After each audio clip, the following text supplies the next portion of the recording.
नमस्कार, मी डॉक्टर अमोल अन्नदाते। 3-4 दिवसापूर्वी सावखेड गंगा या माझ्या वैजापूर तालुक्यातल्या गावामधून हा 4 वर्षाचा मुलगा सर्पदंशाने अत्यंत गंभीर स्थितीत माझ्याकडे दाखल झाला होता।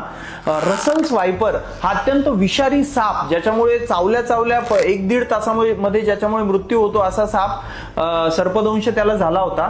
पण नातेवाईकांनी 25व्या मिनिटाला त्याला हॉस्पिटलमध्ये आणलं आणि 30व्या मिनिटाला त्याला उपचार सुरू झाले। जे उपचार सगळ्यात महत्त्वाचे असतात, अँटी स्नेक व्हेनम जे औषध असतं। तर हा मुलगा वाचण्याचं सगळ्यात मोठं कारण तर नातेवाईकांचंही कौतुक आहे की 30व्या मिनिटात ते हॉस्पिटलला आले। अनेक शेतकऱ्यांच्या लहान मुलांचा शेतामध्ये इतरत्र सर्पदंशामुळे मृत्यू होत असतो। हे टाळण्यासाठी सगळ्यात महत्त्वाची गोष्ट असते की पहिल्या 1 तासामध्ये त्या रुग्णाला अँटी स्नेक व्हेनम हे औषध मिळायला हवं आणि त्याला तुम्ही तातडीने हॉस्पिटलमध्ये घेऊन जायला हवं।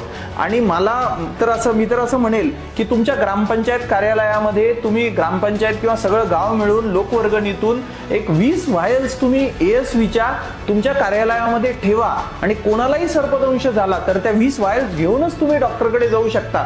काही रुग्णालयांमध्ये अवेलेबल नसतात आणि पहिल्या तासामध्ये जर हे ASV औषध मिळालं आणि महत्त्वाचं अजून एक होतं की हे साप घेऊन आले होते, त्याच्यामुळे तो सापही आम्हाला ओळखता आला। तर हे औषध प्रत्येक सर्पदंशाच्या रुग्णाला मिळणं महत्त्वाचं आहे। शेतकरी हा आपला देशाचा आत्मा आहे आणि एकाही शेतकऱ्याचा याच्यामुळे बळी जाता कामा नये, म्हणून हा व्हिडिओ ही माहिती